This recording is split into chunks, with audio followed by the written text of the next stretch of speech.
그 사무엘 하를 계속해서 1장서부터 보았는데 오늘은 16장이니까 16번째 이야기로 한번 따라하겠습니다. 아히도벨의 계략. 아히도벨의 계략. 자, 우리는 이제 지난주에 15장을 보면서 압살롬이 이제 반역을 일으켰고 그 반역으로 인해서 다윗이 아들에게 쫓김을 당하는, 그래서 망명길에 오른 그 행적들 속에 또 다윗이 고난과 어려움 속에서 또 영적으로 깊어질 수밖에 없는 그런 모습들을 보면서 사람에게 고난이라고 하는 것은 영적으로 깊어질 수 있는 또 하나의 그 매개체가 될 수 있다라고 하는 사실을 성경은 여실히 우리에게 보여주고 있어요. 그래서 고난을 잘 극복하고 다스리는 사람에게는 그것이 전화위복이 되어지는 놀라운 축복이 있지만, 고난을 잘 다스리지 못하고 그것을 무시하는 사람에게는 영적인 성숙이 오지도 못할 뿐더러 오히려 인생과 삶도 망가진다라고 하는 사실을 우리는 우리의 인생과 또 성경이 가르치는 교훈을 통해서 저와 여러분들이 볼 수가 있습니다. 자, 그러면 오늘은 그 16장인데 압살롬의 반역으로 이제 다윗의 왕국의 절체절명의 이제 위기를 맞게 되어집니다. 다윗은 이제 다윗을 따르는 그 사람들과 함께 이제 망명길, 피난길에 오를 수밖에 없죠. 근데 오늘은 이제 다윗이 압살롬을 피해서 도망을 망명을 하는 그 피난길에서 지금 첫 번째 사건, 두 번째 사건, 세 번째 사건이 나오는데 그 첫 번째 사건이 시바라고 하는 사람을 만나요. 그 망명길에서. 그 이름이 별로 유쾌하지가 않은데 하여튼 시바를 만납니다.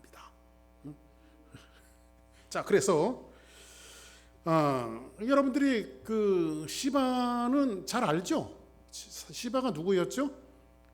무비보셋의 그 섬기게 한 종, 다윗이 무비보셋을 섬기게 했던 사울의 종이었던 사람이었음을 우리는 압니다. 그 스토리를 여러분들에게 이미 말씀드렸지만은 이 무비보셋은 사울의 손자며 요나단의 아들이에요.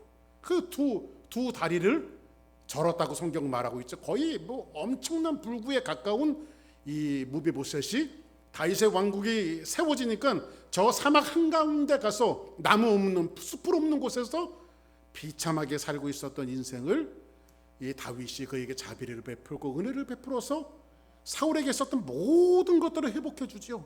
그리고 원래 사울 집안의 시종이었던 시바라고 하는 그 종을 무비보셋에게 주어서 이 무비보셋을 섬기게 하고 그 가정을 섬기게 했던 그 사람이 바로 시바입니다. 그것을 다윗이 했던 것은 뭐냐면, 뭐 거기에 구원의 은혜가 감춰진 것도 있지만은 그 요나단과의 깊은 우정만큼 이 무비보셋을 깊이 생각하는 마음이, 뜨거운 사랑이 다윗에게 있었음을 우리는 보았습니다. 그래서 사울에게 있었던 모든 것들을 회복하고 무비보셋에게 주었던 것들을 이미 살펴보았잖아요. 그런데 그 시바가 다윗이 압살롬에게 쫓기는 그 망명길에 지금 마중을 나왔어요. 마중을 나왔는데 그냥 마중을 나온 것이 아니라 그의 손에는 떡과 그 다음에 과일과 포도주 등을 많이 싣고 와서 다윗을 이제 맞이합니다. 그 장면을 이제 한번 보실까요? 오늘 말씀에 뭐라고 되어져 있는지 한번 우리 16장 1절에 있는 말씀 보니까, 이 다윗이 마루턱을 조금 지나니, 이제 이게 피난길이에요. 피난길인데 무비보셋의 종 시바가 안장을 지은 두 나귀에 뭘 가져왔어요? 떡 200개와 건포도 100송이와 여름과일 100개와 포도주 한 가죽 부대를 싣고 누구를 맞으러 왔어요? 다윗을 맞으러 왔어요. 그러면 무비보셋의 시종이었던 시바가 다윗의 피난길에 다윗을 마중 나왔다라고 하는 것은 어떤 사인일까요? 나도 당신과 같이 그 길을 떠나겠습니다라고 하는 사인이겠죠. 그렇죠? 그 사실 다윗을 쫓아가는 그 행동 속에서는 많은 사람들이 같이 쫓아가잖아요. 그렇죠? 특히 그 가드 사람, 블레셋 사람들이 다윗을 쫓듯이 지금 시바가 다윗을 쫓겠다고 나온 거예요. 그러니까 뭐 이렇게 힘들고 어려울 때 누가 옆에서 같이 기다릴 수 있는 사람이 있다라고 하는 것은 너무너무 감사한 일이죠. 그런데 한번 여기 이제 시바가 나오는데 이 첫 번째 사건인데 2절에 보니까 뭐라고 말하냐면 왕이 시바에게 이르되 내가 무슨 뜻으로 이것을 가져왔느냐. 이제 많은 과일과 포도주와 떡과 이 모든 것들을 가져오니까 너희가 도대체 무슨 뜻으로 도망가는 나에게 이것을 갖고 왔느냐 이렇게 말하니 시바가 뭐라고 말하냐면 이르되 나귀는 왕의 가족들이 타게 하고 피난길에 가는데 얼마나 피곤하시겠습니까? 나귀는 왕의 가족들이 타게 하고 떡과 과일은 청년들이 먹게 하고 포도주는 들에서 피곤한 자들을 위해서 마시게 하기 위해서 제가 이걸 갖고 왔습니다. 이렇게 말하니까 고마워요, 안 고마워요? 다윗의 입장에서는요. 엄청 고맙죠. 엄청 고맙죠. 그랬더니 이제 3절에 보니 왕이 이르되 내 주인의 아들이 어딨냐. 이제 다윗이 누구를 찾았는데 무비보셋을 찾는 거예요. 그러면 내 종이 왔으니까 내 주인의 아들이 어딨냐 그랬더니 이제 시바가 여기서 거짓말을 해요. 그 첫 번째 사건이 시바의 거짓말이에요. 그런데 시바가 왕께 아뢰되 예루살렘에 있는데 내 상전인 무비보셋은 이렇게 말하기를 그가 말하기를 그는 무비보셋을 이야기하는 거죠. 이스라엘 족속이 오늘 내 아버지의 나라를 뭐죠? 사울의 왕국이며 사울의 왕국이 누구에게로 이어졌어야 돼요? 만약에 정상적으로 됐다면 요나단에게 이어졌고 요나단의 왕국은 어쩌면 무비보셋에게 이어질 수 있는 이런 순차적인 것인데 내 아버지의 나라를 내게 돌리리라 하나이다. 그러니까 다시 이제 사울의 왕국을 일으키려고 지금 예루살렘에 남았습니다. 이렇게 지금 하는데 사실과 다르죠, 이게요. 사실과. 그리고 이제 한번 4절을 같이 한번 읽습니다.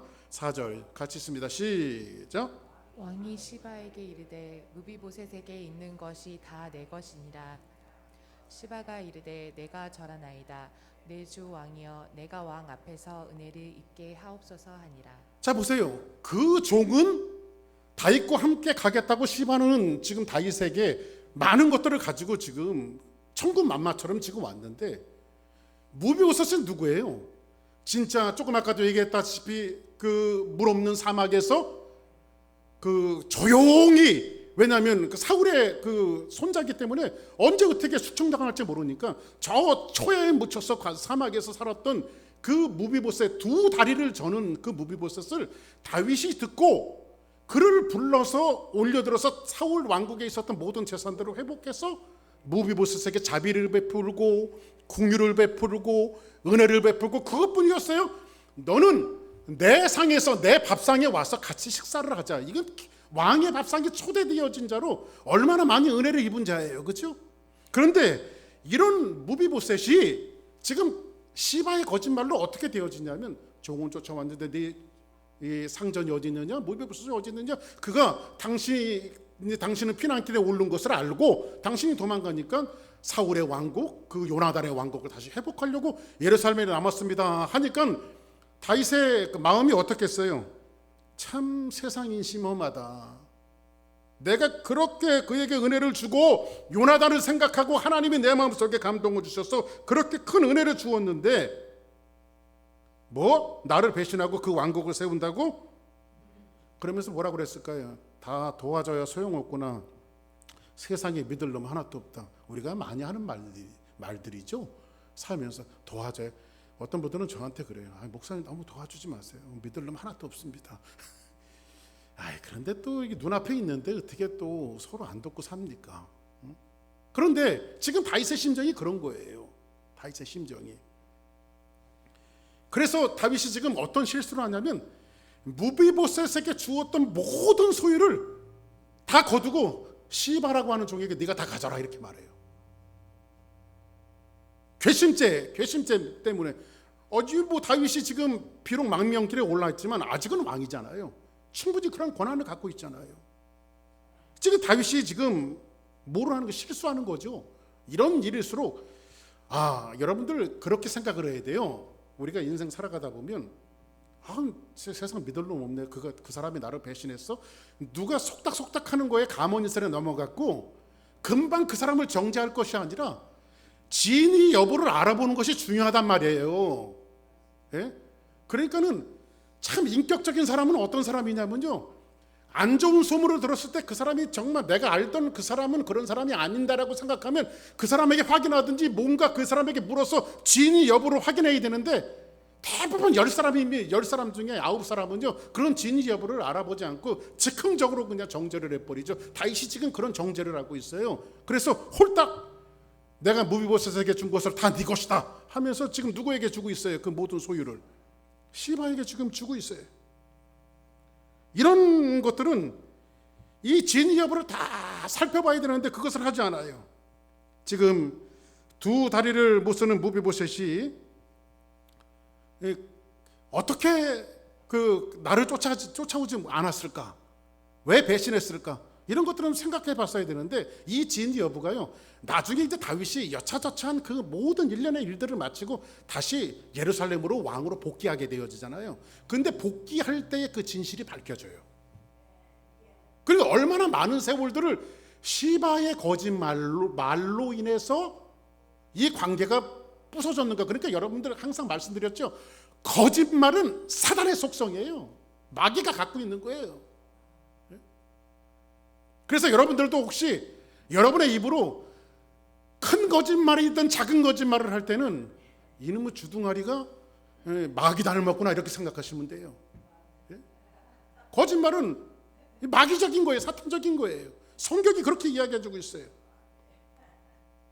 다윗이 이제 망명길에 오른 날부터 이렇게 다윗이 다시 예루살렘에 돌아오는데, 성경은 뭐라고 말하냐면 다윗이 돌아왔을 때에 무비보셋이 예루살렘에 복귀할 때 마중을 나와요. 무비보셋이. 그런데 다윗이 뭐라고 말하냐면, 야 배신자, 너 나한테 마중을 나와? 이렇게 이야기하니 무비보셋이 뭐라고 말하냐면요, 이게 무슨 오해가 있습니다. 왕이 망명길에 오른 날부터 제가 애통하고 발도 씻지 않고 수염도 깎지 않고 옷도 빨지 않고 지금까지 애곡하고 있었습니다. 한번 제가 성경 한번 보여드릴게요. 19장에 가면 그 진위 여부가 밝혀지는데 24절 한번 볼까요? 시작. 사울의 손자 무비보셋이 내려와 왕을 맞으니 그는 왕이 떠난 날부터 평안히 돌아오는 날까지 그의 발을 맵지 아니하였다. 그의 수염을 깎지 아니하며 옷을 빨지 아니하였더라. 그죠? 그리고 나서 뭐라고 말하냐면 25절에 보니까 예루살렘에서 와서 왕을 맞을 때 왕이 그에게 물어 이르되, 무비보셋이여 내가 어찌하여 나와 함께 가지 아니하였더냐 이렇게 묻잖아요. 다윗이 너 배신자 아니냐 이렇게 물었더니 대답하되 내 주 왕이여, 왕의 종인 나는 다리를 절므로 내 낙에 안장을 지워 그 위에 타고 왕과 함께 가려고 했었습니다. 근데 내 종이 나를 속이고, 내 종은 누구예요? 시바가 나를 속이고, 응? 그리고 나서 뭐라고 말해요? 종인 나를 내 주 왕께 모함하였나이다. 내 주 왕께서는 하나님의 사자와 같으시니 왕의 처분대로 하옵소서. 지금 이 무비보셋과 다윗의 관계가 누구 때문에 깨진 거예요? 지금 시바 때문에 깨지고 있는 거죠. 이렇게 가모니설에 이제 시바의 거짓말로 다윗이 속아 넘어가서 무비보셋과의 그 관계가 깨어지는데, 자 오늘 그 16장에는요 딱 세 가지 사건이 나와요. 첫 번째 사건은 뭐냐면 이제 시바가 거짓말을 하는 거예요. 누구에게? 다윗에게 거짓말을 하죠. 그래서 무비보셋과 관계가 나눠지는데 19장에 조금 아까 말씀드린 대로 19장에 와서는 그 진실이 이제 밝혀지게 되어지죠. 예? 시바가 무비보셋이 그렇지 않았다라고 하는 사실을 밝혀지게 되어져요. 그 첫 번째 시바의 거짓말로 다윗과 무비보셋 사이가 나눠지는, 거짓말을 당하는 첫 번째 사건이 나오고, 두 번째는 뭐니까 그 바우림이라고 하는, 망명길의 바우림이라고 하는 지역에 갔을 때에 시므이라고 하는 사람이 돌을 던지고 먼지를 내면서 다윗을 막 저주를 하는 사건이 나와요. 그리고 마지막 사건은 오늘 여러분들 본문으로 채택한 아이도벨이라고 하는 사람이 계략을 짜서 지금 누구를 뭐 하고 있습니까? 다윗의 후궁들을 지금 옥상에서 천막을 쳐놓고 겁탈을 하고 있는 장면을 세 가지 사건이 나와요.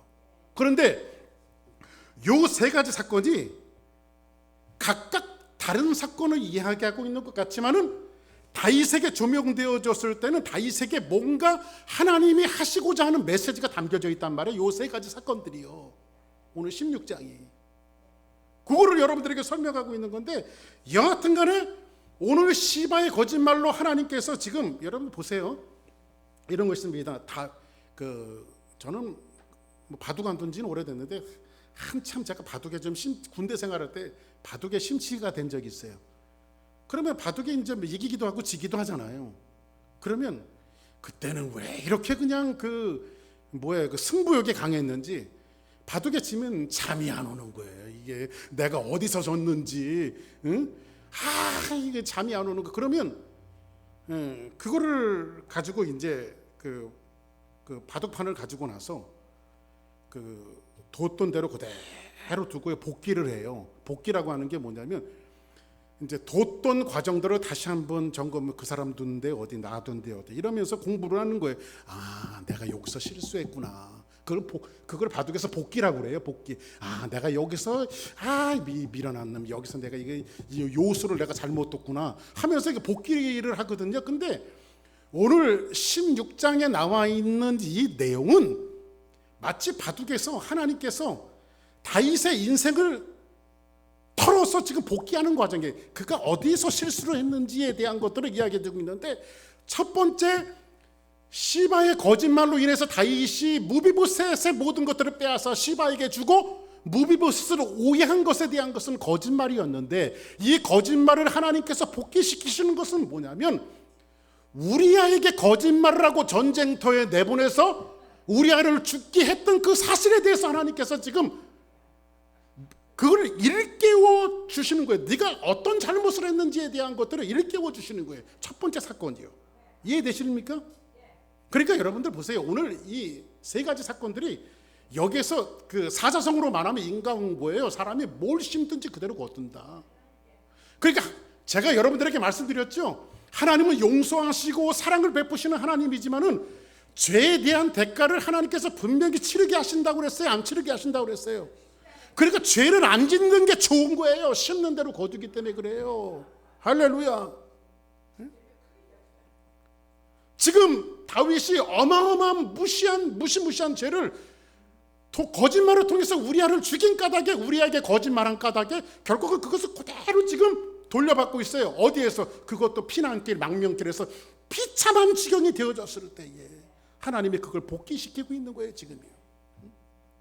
그게 첫 번째 사건이고요. 이제 두 번째 사건을 봅시다. 이제 5절에, 오늘 5절에 보니까 5절 한번 같이 읽어볼까요? 시작. 다윗 왕이 바울임의 이름에 거기서 사울의 친족 한 사람이 나오니 게라의 아들이요 이름은 시므이라. 그가 나오면서 계속하여 저주하고. 자 보세요. 다윗 왕이 망명길에 이제 그 시바의 사건을 지나서 또 이제 길에 올랐는데 지금 어디에 왔어요? 바울임이라고 하는 곳에 이르렀어요. 어디요? 바울임. 한번 따라하세요. 바울임. 자, 그럼 바울임이라고 하는 것에 이르는데 거기서 사울의 친족이 있어요. 사울의 친족은 뭐예요? 친족 한 사람이 나오면 게라의 아들이요 이름은 시므이라고 하는 사람이 나오는데, 이제 사울을 이제 다윗을 쫓아가면서 이 사람이 막 저주를 퍼붓고 있어요. 입에 담지도 못할 욕을 하면서 저주를 하고 있어요. 그런데 여기 이 땅은 어디냐면 또 다윗과 다윗 왕의 모든 신하들을 향하여 돌을 던지니 그때의 모든 백성과 용사들이 다 왕의 좌우에 있었더라. 그러니까 이 시므이라고 하는 사람이 지금 이 땅은 어디 땅? 바울임이라고 하는 땅은 베냐민 땅이에요. 베냐민 지파가 사는 땅이에요. 그러니까 누가 베냐민 지파예요? 사울 왕이 베냐민 지파죠. 그 피난길에 바울임이라고 하는 곳에 가니 그 사울의 친족이었던 그 베냐민 지파 한 사람 시므이가 나와서 지금 저주하고 돌을 던지고 있는 거예요. 그 왕의 그 피난길에. 그러니까 이게 참 힘들고 어려울 때 돌 던지는 사람들이 이렇게 있어요. 정지하고. 그런데 보세요. 시므이가 저주하는 가운데 이와 같이 말하니라. 피를 흘린 자여, 사악한 자여, 가거라, 가거라. 이 피를 흘린 자는 뭐예요? 사울 왕을 죽이고 또 수많은 전쟁을 통해서 피를 흘린 자여, 피를 흘린 자여, 가거라, 가거라 하면서 입에 담지도 못할 욕을 퍼부으면서 지금 누구를 저주하는 거예요? 다윗 왕을 지금 저주하고 있는 거예요. 누가요? 시므이가. 시므이 어디에서? 바울임에서. 바울임에서. 근데 8절에 보니 사울의 족속의 모든 피를 여호와께서 내게 돌리셨도다. 사울의 일가들을 많이 숙청하고 죽였잖아요. 그 피들을 하나님께서 너에게 돌리셨도다. 그를 이어서 내가 왕이 되었으나 여호와께서 나라를 내 아들 압살롬의 손에 넘기셨도다. 보라, 너는 피를 흘린 자이므로 화를 자초하였느니라 하는지라, 이렇게 말합니다. 자, 그럼 다시 한번 정리를 해드릴게요. 베냐민 땅은 어디요? 사울의 옛 고향입니다. 사울의 옛 고향에서 누가요? 시므이라고 하는 사울의 친족이 다윗을 저주를 퍼부어요. 그리고 피를 흘렸기 때문에 이 모든 네 나라를 빼앗아 네 아들에게 압살롬에게 돌린 것이다, 이렇게 저주를 퍼붓는데, 이건 저주, 말 그대로 저주지 하나님의 말씀은 아니에요. 왜 그러냐면 사울의 왕국이 무너지는 것은 하나님의 섭리에 의해서 되어진 것이지 다윗의 죄가 때문에 되어진 것은 아니에요. 그리고 하나님의 커다란 계획 속에 사울의 왕국을 무너뜨리고 다윗의 왕국을 세운 거지, 이건 저주에 그냥 가깝습니다. 자, 그러면 조금 좀 더 가봅니다. 오늘 말씀을 한번 봅시다. 6절 한번 같이 읽어볼까요? 시작. 스루야의 아들 아비새가 왕께 여짜오되 이 죽은 개가 어찌 내 주 왕을 저주하리이까? 청하건대 내가 건너가서 그의 머리를 베게 하소서 하니. 지금 다윗을 쫓아가는 이제 부관들이 이제 가서 저거 사람 죽여야 되겠습니다. 왜냐하면 전도서나 출애굽기 같은 데 보면요, 왕을 저주하는 자는 죽게 돼 있어요. 그러니까 율법대로 죽이겠다는 거예요. 지금요, 죽이겠다 이렇게 이야기하니 왕이 이르되, 다윗이 뭐라고 말하냐면 수레의 아들들아, 내가 너희와 무슨 상관이 있느냐?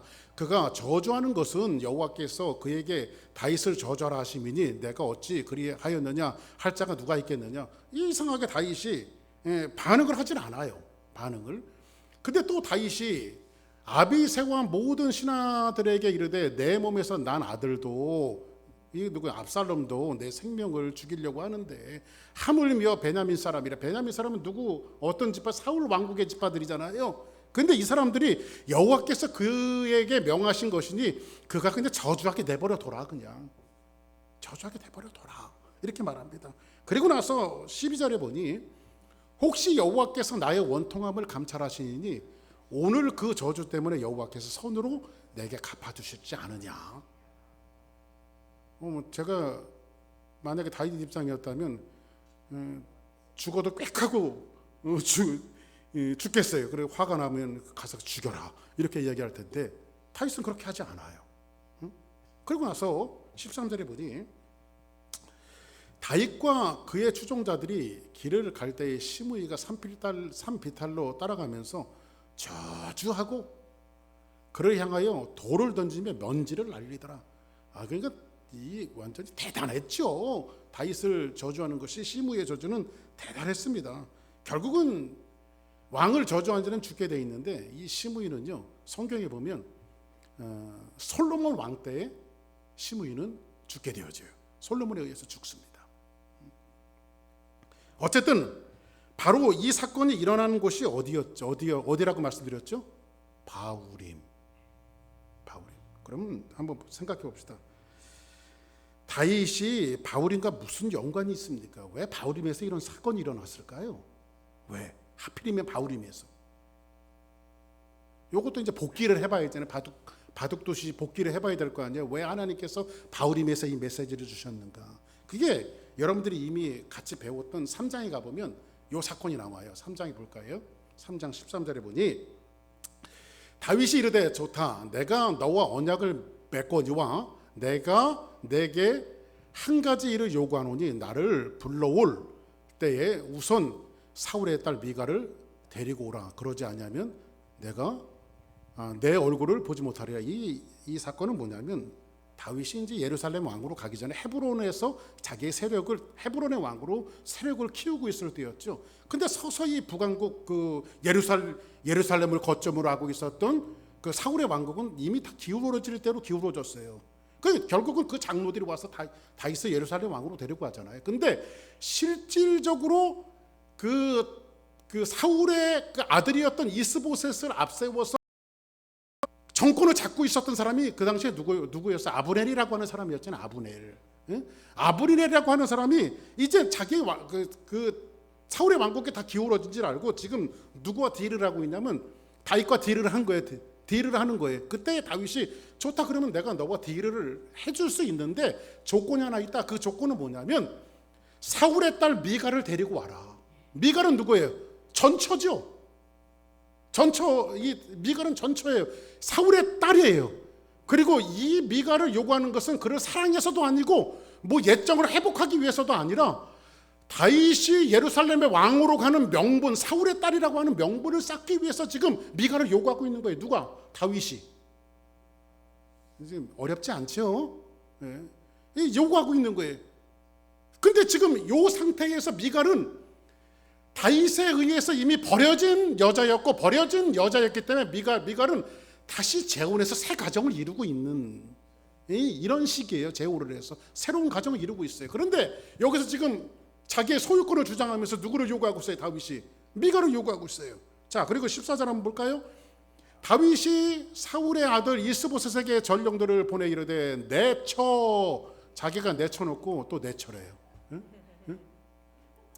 내쳐 미갈을 내게로 돌리라. 그는 내가 전에 블레셋 사람의 포피 100개로 나와 정혼한 자니라 하니라. 이렇게 말하죠. 자, 그냥 15절 같이 한번 볼까요? 시작. 이스보셋이 사람을 보내 그의 남편 라이스의 아들 발디엘에게서 그를 빼앗아 오매. 이제 뭐 이스보셋이 어떻게 할 수가 없어요. 이제 다윗의 그 딜을 어떻게 할 수가 없으니까 사람 부분에서 남편 라이스의 아들 누구요? 지금 미갈의 현재 남편은 누구예요? 발디엘이란 말이에요. 발디엘에게서 그를 빼앗아 오죠. 누구를 빼앗아 와요? 미갈을 빼앗아 오죠. 미갈을 빼앗아 오는데 16절에 보니까 여기 이제 중요한 사건이 나오는데 같이 한번 읽습니다. 시작. 그의 남편이 그와 함께 오되 울며 바오리까지 따라왔더니 아브넬이 그에게 돌아가라 하매 돌아가니라. 그의 남편이 그와 함께 오되, 남편이 이제 끌려가는 미갈을 쫓아서 오는데 어디까지 와요? 울면서 바울임까지 왔더니 어디까지 따라와요? 바울임까지 따라와요. 근데 지금 바울임에서 어떤 사건이 생겼어요? 사울의 시족이었던 그 시므이가 막 저주하고 입에 담지도 못할 욕설을 퍼붓고 다윗을 저주하고 있는 사건들을 오늘 이 말씀을 통해서 이야기해주고 있어요. 지금 이것은 뭐예요? 하나님께서 무슨 메시지를 주는 거야? 야 이놈아, 네가 버린 그 아내 옛날 그 미갈, 네가 버려갖고 새롭게 가정을 꾸려서 행복하게 잘 살고 있는 것에 네가 정치적인 것을 앞세워서 너 그 미갈을 그 발디엘에게서 뺏어온 거 기억해 이놈아? 그게 어딘지 알아? 바로 여기야 하면서 바울이면서 하나님께서 지금 그걸 다시 생각나게 하고 복귀시키는 거예요. 그러니까 하나님이 사랑하시는 방식은요, 매를 들지만 이것은 회복시키기 위해서 매를 드시는 것이지 완전히 저주하고 무너뜨리려고 매를 드시는 것은 아니에요. 예? 오늘의 말씀이 우리에게 소개해주고 있는 것이 바로 그런 부분을 우리에게 이야기해주고 있는 거예요. 예를 들어서 한번 이렇게 한번 봅시다. 예수님도 제자들이 예수님을 다 부인하고 떠나요. 베드로는 예수님을 저주하고 떠나요. 소망과 희망이 없었던 그들에게 예수님 부활하셔서 찾아갔던 곳이 어디예요? 디베라 바닷가에서 고기를 잡고 있었던 베드로에게 찾아가요. 그 제자들을 찾아가시죠. 예수는 뭘 복귀시키고 있어요? 그 선생님이 왔다. 예수님이 예수라고 하는 소식을 듣고 베드로가 첨벙 뛰어들어서 예수님에게 막 헤엄쳐서 막 나옵니다.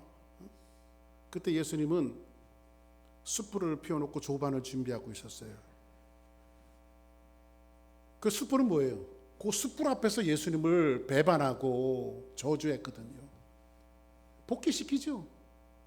그리고 나서 예수님이 뭐라고 말해요? 요한의 아들 시몬아, 내가 이 사람들보다 나를 더 사랑하는데. 3번 부르시죠.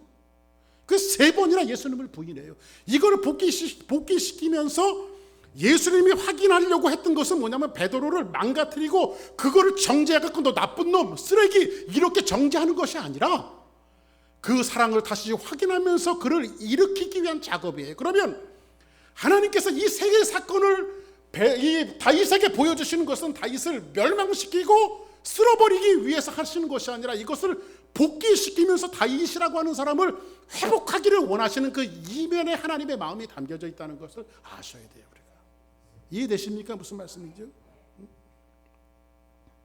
자, 그리고 나서 이제 15절 한번 같이 한번 읽겠습니다. 자, 16장 15절 다시 한번 읽습니다. 시작. 압살롬과 모든 이스라엘 백성들이 예루살렘에 이르고 아이도벨도 그와 함께 이른지라. 자, 그 다음 사건이에요. 여기 보니까 압살롬과 모든 이스라엘 백성이 예루살렘에 이르렀고, 이제 결국은 압살롬이 예루살렘의 왕이 돼서 이제 예루살렘으로 왔네요. 그죠? 예루살렘에 왔어요. 근데 여기에서 누가 있어요? 아이도벨도 그와 함께 있는지라. 아이도벨은 원래 누구의 신하였어요? 다윗의 신하였죠. 근데 다윗을 배반하고 누구를 쫓아요? 지금 압살롬의 왕권을 세우기 위해서 이제 압살롬의 신하가 되어져 있어요. 그런데 여기 보니까 이 사람은 다윗에게 있어서도 전략가였고요, 뭐 조언자였고, 지금 압살롬에게도 지금 전략자와 조언자로 지금 와 있어요. 그런데 여기에서 살짝 스위치처럼 껴있는 메시지가 한 가지가 나오는데, 이것도 한번 이제 정리하고 넘어가야 돼요, 우리가. 자, 보세요. 다윗의 친구 아렉 사람 후세가 압살롬에게 나아갈 때, 지금 이건 누구의 친구예요? 다윗의 친구란 말이에요. 후세라고 하는 사람이 있는데, 압살롬에 나갈 때 그에게 말하기를 왕이요 만세, 왕이요 만세하니, 이렇게 말합니다. 만세하니. 그 여기서 보니까는 이 후세는 사실 15장에 여러분들이 읽어보신 분들은 다 아시겠지만 15장에 후세 이야기가 나오죠. 근데 사실 후세는 다윗을 쫓아나서요. 그런데 다윗이 전략적으로 이것은 좋지 못하니까 너는 그냥 압살롬에게 굴복한 척하고 예루살렘 성에 남아있어라 해갖고, 후세는 다윗에 의해서, 다윗에 배반한 것이 아니라 다윗에 의해서 예루살렘에 남아있어요 지금. 근데 이제 압살롬이 예루살렘에 입성하게 되어지니까 이 후세가 나가서 지금 왕이요 만세, 왕이요 만세 하고 있는데, 요 앞에 이름을 붙여요 안 붙여요? 그러니까 언어 놀이를 하고 있어요 지금 후세가. 응?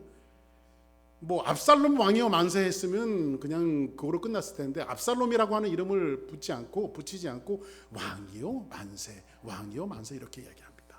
응? 언어 놀이를 하고 있어요. 자, 17절 같이 한번 읽어볼게요. 이제 시작. 압살롬이 후세에게 이르되 이것이 내가 친구를 후대하는 것이냐, 내가 어찌하여 내 친구와 함께 가지 아니하였느냐 하니, 너 왜 다윗과 함께 가지 않았느냐 이렇게 이야기하니까 후세가 압살롬에게 이르되 그렇지 아니하나이다. 내가 여호와의 이 백성 모든 이스라엘의 택한 자에게 속하여 그와 함께 있을 것이니이다 이렇게 말하면서 19절 같이 있습니다. 시작. 또 내가 이제 누구를 섬기리이까? 그의 아들이 아니니까 내가 전에 왕이 아버지를 섬긴 것 같이 왕을 섬기리이다 하니라. 자, 그러면 이렇게 후세가 남겨진 일들이 이제 조금 지나면 이 후세는 또 한 역할을 또 하게 되어져요.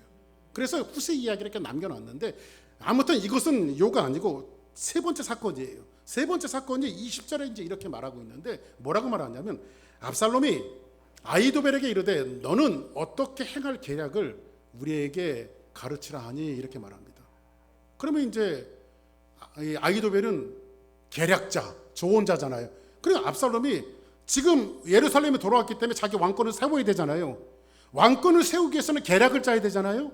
계략을 짜야 되는데 그걸 알리라 이렇게 말했더니 21절에 보니 아이도벨이 압살롬에게 이르되 왕의 아버지가 남겨두고 왕궁을 지키게 한 후궁들이 있지 않습니까? 이게 이 후궁들은 누구의 여자예요? 누구의 아내들이에요? 아버지 다윗의 여자들이죠. 그런데 성경은 뭐라고 말하냐면 후궁들과 더불어 동침하소서, 그리하면 왕께서 왕의 아버지가 미워하는 바 됨을 온 이스라엘이 들으리니 왕과 함께 있는 모든 사람이 힘이 더욱더 강하여지리라 하니라, 이렇게 말하고 있어요. 이런 계략을 어떻게 할 수 있는지. 그리고 나서 이제 뭐라고 말해요? 한번 같이 한번 봅니다. 22절 시작. 이에 사람들이 압살롬을 위하여 옥상에 장막을 치니 압살롬이 온 이스라엘 무리의 눈앞에서 그 아버지의 후궁들과 더불어 동침하니라. 이제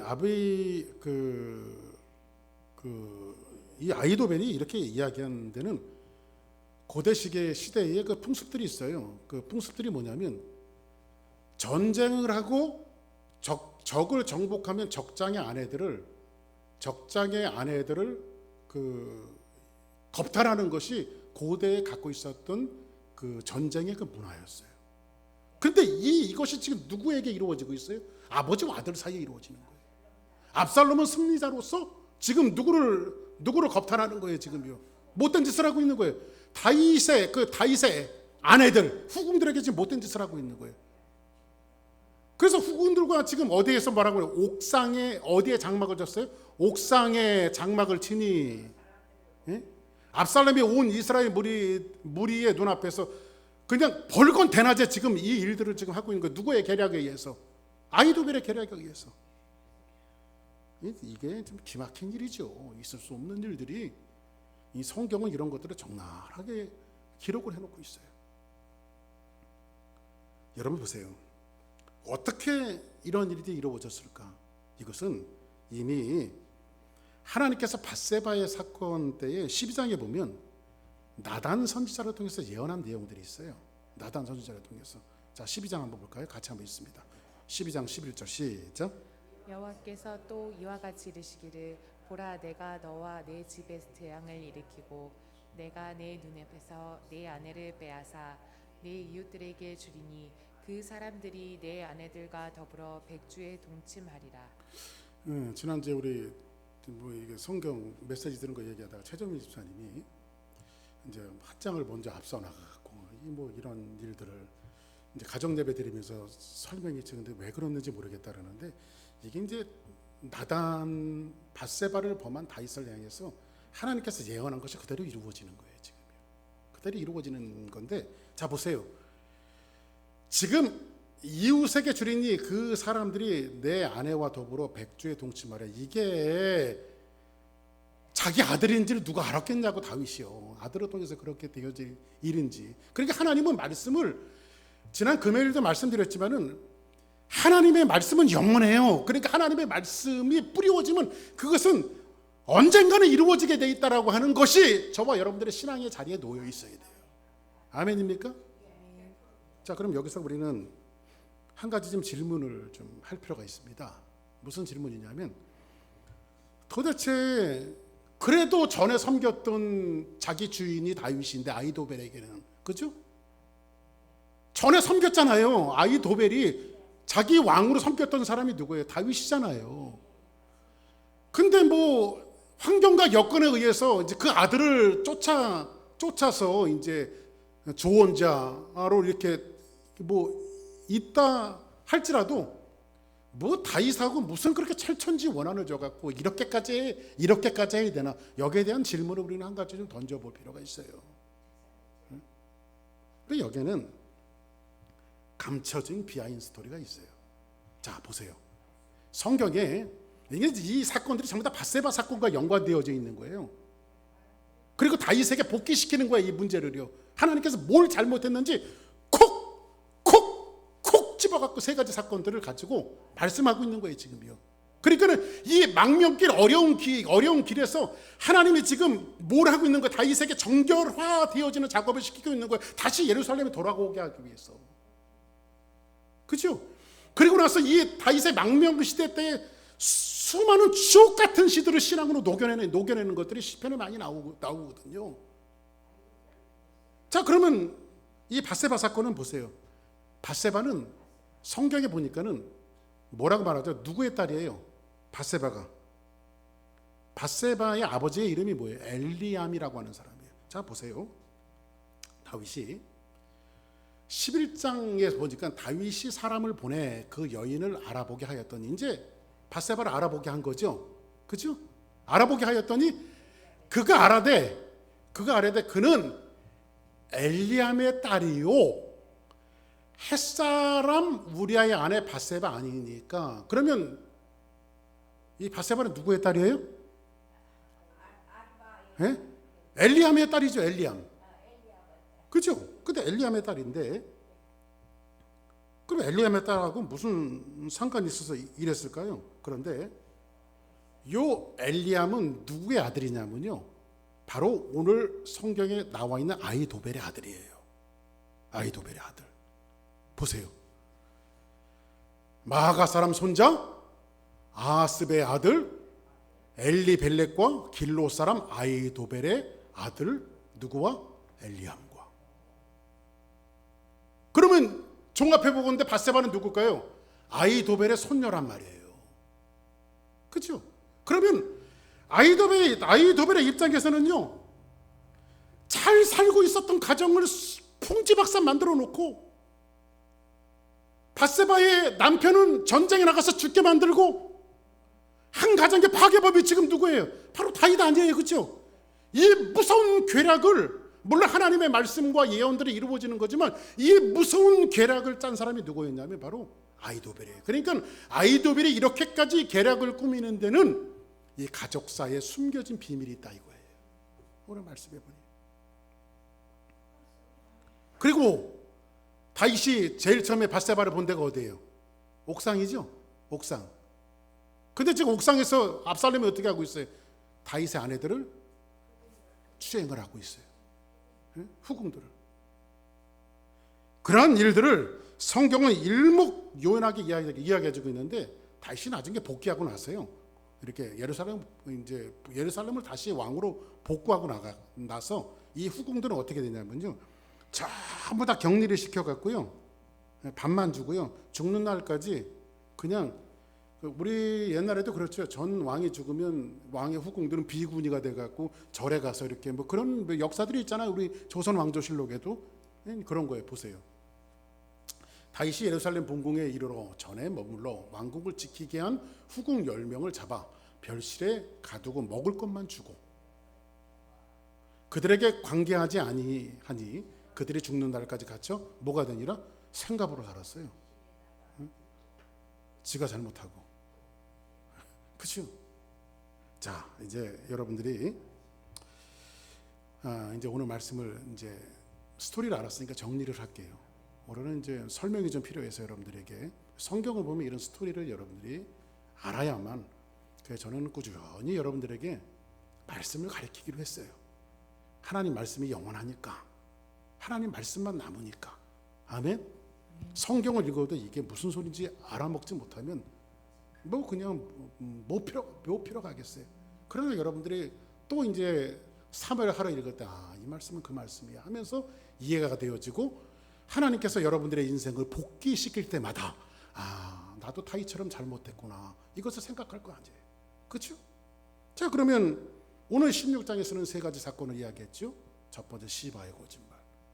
시바의 거짓말은 우리아에게 거짓말을 시켜 그를 죽음에 이르게 한 이 첫 번째 일들을 복귀시키는 것이며, 두 번째는 시므의 저주는 바울입 땅에서 이루어진 것은 미가를 강제적으로 빼앗아 피눈물을 흘리게 했던 엘리압에 대한 것들을 하나님께서 복귀시키는 것이며, 세 번째, 아히도벨은 이 가족사에 감추어져 있는 이러한 일들을 하나님께서 그대로 이 세 가지 사건을 통해서 다윗의 그 가장 비참한 망명길에서 그것을 다시 들춰내고 있는 거예요. 아까도 말씀드렸죠. 하나님은 하나님의 사랑을 이렇게 표현하십니다. 이 세 가지 사건이 여러분들이 봤을 때 각각 분리되어진 사건이 아니라 다윗에게는 그의 어떤 행적과 삶을 정결하게 하기 위해서 하나님께서 하나하나 지금 이거 생각나지? 그래, 네가 이것을 감당하고 요거 문제 정리하자. 요거 생각나지? 네 하나님 요거 정리하자. 또 이거 생각나지? 네 하나님 이거 정리하자 하면서 하나님께서 다윗을 또 다른 영적인 사람으로 만들어 나가기 위해서, 그리고 앞으로 다윗의 계보를 통해서 오실 메시아가 중요한 까닭에, 예수 그리스도가 중요한 까닭에 다윗을 하나하나 복귀시키면서 만들어 나가시는 것은, 하나님은 자기 사람들을 버리지 아니하시고 저와 여러분들의 인생 속에서도 다윗과 같은 허물들이 얼마든지 있을 수 있고, 오늘 이 말씀을 전하는 박 목사에게도 이런 허물들이 얼마든지 있을 수 있다라고 하는 사실을 우리에게 던져주면서, 이런 한 가지 일들을 우리의 인생에서 복귀시키는 이 하나님의 작업들을 통해서 우리가 정결하게 되어지는 삶을 살아야 된다라고 하는 사실을 오늘 말씀을 통해서 이야기해 주고 있습니다. 결국은 그 정결한 삶의 끝에는 뭐가 있어요? 메시아의 구원이 있고 하나님의 구원이 있고 하나님의 용서가 있고 은총이 있고 자비가 있는 거예요. 그 끝에는요. 오늘 이 말씀을 통해서 이 정리하면서 우리가 얼마나 연약하고 불쌍히 여김을 받을 수밖에 없는 죄인인가에 대한 것들을 다윗의 일생을 통해서 다시 한번 하나님께서 우리에게 메시지를 주시는 겁니다. 이 다윗의 이야기를 통해서 예수 그리스도의 용서와 예수 그리스도의 불쌍히 여겨주심이 없이는 우리가 1분 1초도 살 수 없는 죄인이라고 하는 사실을 다시 한번 저와 여러분들이 명심하시고, 한 가지 오늘 말씀을 통해서 여러분들의 머릿속에 담겨놔야 될 것들이 있습니다. 그것은 뭐냐면, 오늘 하루는 내 인생의 역사를 심는 가장 소중한 시간들이다. 다윗의 일생에서 잘못된 역사를 심는 까닭에 그 후대에 그 죗값을 치르게 하는 그 파장들은 어마어마했다라고 하는 사실, 자식 하나 데려가고 마는 것으로 끝난 것이 아니고, 용서해 줄게 하고 끝난 것이 아니라 하나님께서 하나하나 복귀시키면서 그를 정결하게 하기 위해서 하나하나 그 죄를 물으신다라고 하는 사실을 오늘 말씀을 통해서 이야기해 주고 있는 것은, 이 말씀이 저와 여러분들의 인생 속에서 하나하나 하나님께서 오늘 하루, 여러분들이 살아가는 오늘 하루는 예배 참 잘 오셨습니다. 왜? 오늘 여러분들 하나님 앞에 예배 드리는 것을 심기 때문에 그래요. 오늘 하루는 내 인생의 내일을 위해서, 또 다른 날들을 위해서 가장 소중함을 심는 시간이라고 하는 이 역사의식을 갖고, 여러분들의 내일은 다윗처럼 복귀하는, 여러분들이 복귀만 하고 인생이 끝나면 얼마나 비참하겠어. 그러나 그 복귀가 아니라 여러분의 인생을 오늘 선한 것을 심었기 때문에 선한 것을 거두는, 심는 대로 거둔다라고 하는 성경의 기본적인 진리, 이 말씀을 여러분들이 잘 받아들여서 오늘도 좋은 역사, 아름다운 역사를 심는 여러분의 소중한 시간들이 되어지기를 주의 이름으로 축복합니다. 우리 다 같이 자리에서 일어나시겠습니다.